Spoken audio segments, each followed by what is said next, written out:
At yung bayad na yon ay yun ang nakasalang sa petisyon sa Energy Regulatory. Kaya nga tinatawag nating feed-in.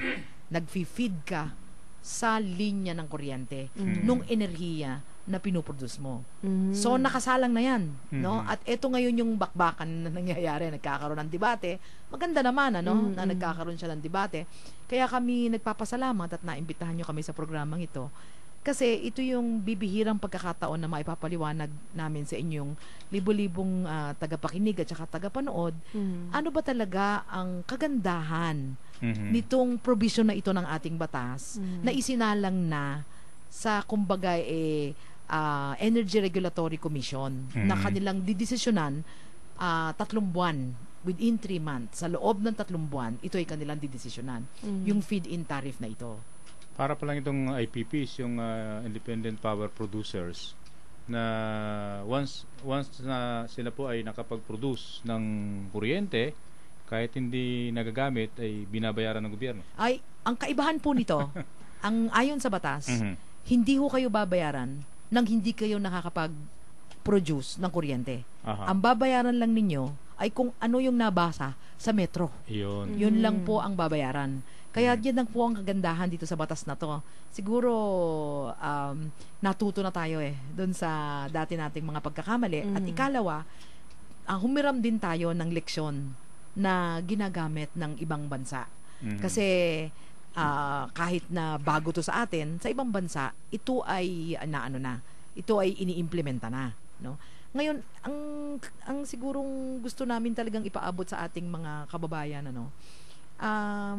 katulad ng sinabi nyo kanina, ang kuryente kasi natin sa kasalukuyan, lagpas sa 40% ay nanggagaling sa coal na ating inaangkat at saka sa gasolina na ating inaangkat din. Tayo hindi binayayaan ng Panginoon ng ganong klaseng resources, no? Pero biniyayaan niya tayo ng napakaraming araw. Yan nga ang pangalan ng inyong istasyon Sunshine. Biniyayaan tayo ng isang bihibihirang kalikasan na pwede nating gamitin na kuryente at enerhiya. At yun nga yung solar. Okay. Si Miss Claire Lee, sa ngayon ang sources na kuryente po natin ay galing sa geothermal, hydropower, may windmill tayo sa Ilocos, biomass. meron na ba? Oo. Meron tayong biomass. Meron tayong biomass. Yun, ito yung mga mag-aasukal sa Negros na mga bagas na ang ginagamit nila yung mga pinagtanggalan na tubo at inaano nila yun. At kahit yung mga ipa sa palay, yan, gamit yan sa Isabela. Pero ang Pilipinas to ang pinakamahal ng kuryente.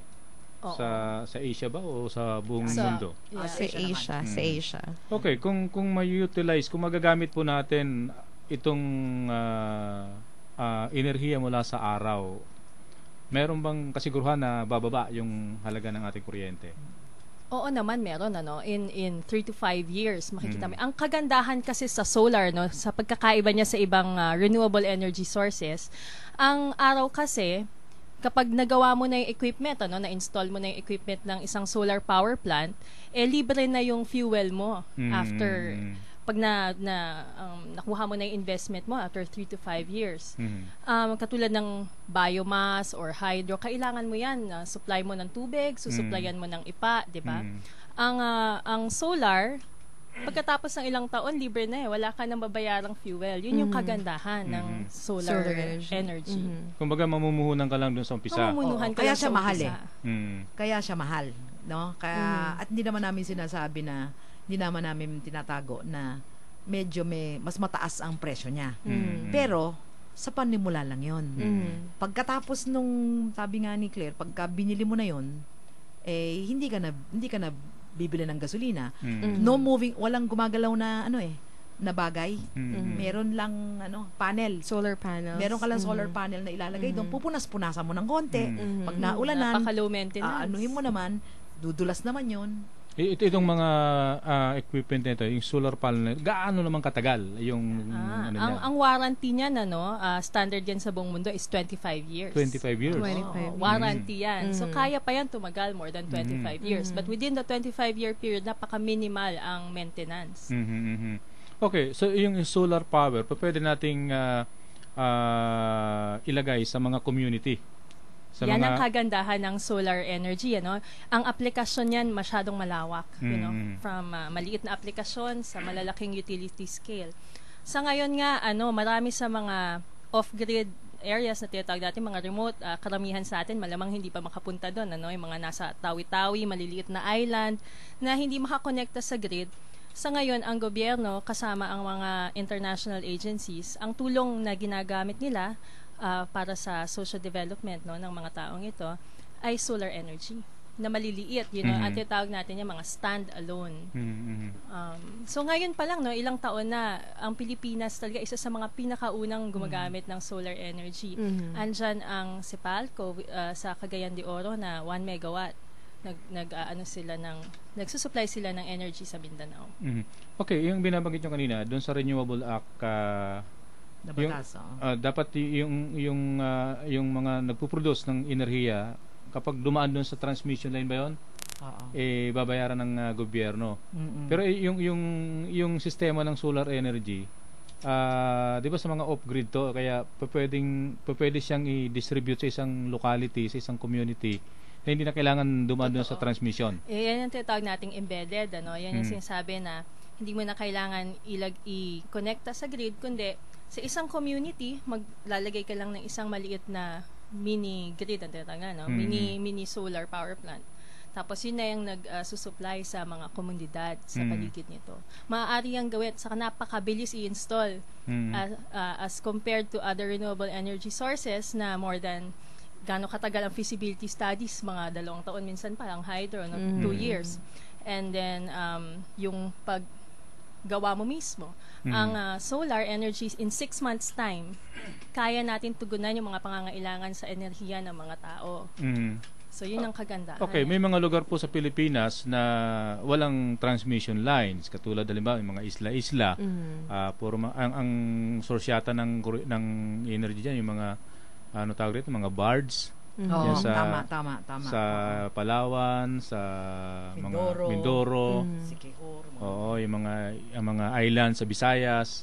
So, akmang-akma yung ganitong sistema ng solar energy, kung sa mga isla ay magsi-set up sila ng ganitong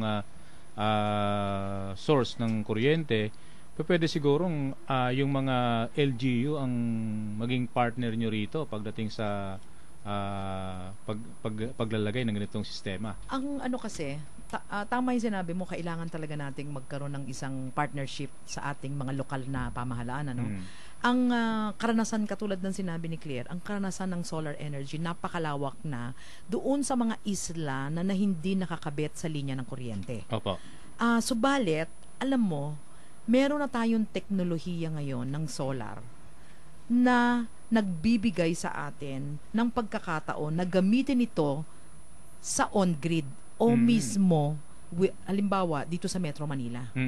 Kaya, bawat isa sa atin, halimbawa, meron tayong mga bahay, pwede tayong maglagay ng solar panel sa ating bubong at idikit ito sa kuryente ng Meralco.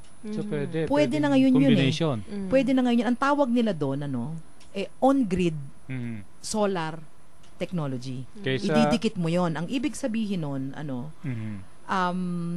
pagka wala ka sa bahay, gagawa ng kuryente yung panel mong yon, susukatin ng metro mo yon, kung ilan ang kanyang pinuproduce na kuryente, pagkatapos nun, ibebenta mo yon sa Meralco. Ang feed-in tariff ngayon, ang siyang gagamitin na pondo na pambayad sa'yo. At yung pambayad sa'yo na yun ang matitipid mo na pwede mong ipambayad din ng kuryente. Para bang plus and minus, dagdag at bawas. Hindi yun sa dagdag bawas sa eleksyon sa kuryente. So, pwede rin, imbis na, kasi, nauuso yung mga brownout, o kahit nga sa probinsya, lalo na doon sa amin, Sorsogon, nandun yung source ng kuryente, pero halos sa Lagi may brown out. Mm. Tapos mahal pa ang kuryente ron. Tama. So kung meron kang ganito, imbis na bumili ka pa ng generator, so mag solar ano ka na lang, Tama Oo. yan. energy ka na lang. Kaya nga parang pagka naglagay ka ng isang solar, Mm. ang pinapalitan mo yung diesel na generator. Yun ang pinapalitan mo eh. Mm. Magkano ba ang diesel sa kasalukuyan? Napakamahal niyan. Mm. Kaya solar, mahal siya. Pero alin ang mas mahal? Diesel o solar? Mm. Ang diesel, parang sabi nila, parang spaghetti, ang pataas ng pataas. Ang solar, pag binili mo ngayon at ang presyo mo sa merkado, 17 o 18 pesos, 18 pesos siya hanggang 35 years. Baka mas maliit, maikli pa. Oo. Kasi pag nabawi mo na, libre na eh. Mm. Ganun yun eh, di ba? Parang bumili ka ngayon halimbawa ng solar, mahal yun. Lalagay mo sa bubong mo. Pinautang kita halimbawa. Mm. Umutang ka sa bangko para makabili ka. Binabayaran mo lang buwanan yun, parang kotse. Mm. Pero matapos ang 5 taon, wala ka nang babayaran. Libre na kuryente mo. Ayun. So parang ganun din yung aming pinapaabot sa ating mga kababayan Mm. na mahal ang solar dahil mahal ang teknolohiya pa Mm. sa ngayon. Mm. Kaya Pero- medyo mataas siya. Pero ang kuryente mo ay hindi na tataas. Mm. Wala ka nang babayarang gasolina, wala ka nang babayarang krudo, at wala ka nang gagastusin pa Mm. pag nabawi mo yon. Yun yung isang yun yung isang ikalawa, nabanggit mo yung brownout eh. Sa mga kababayan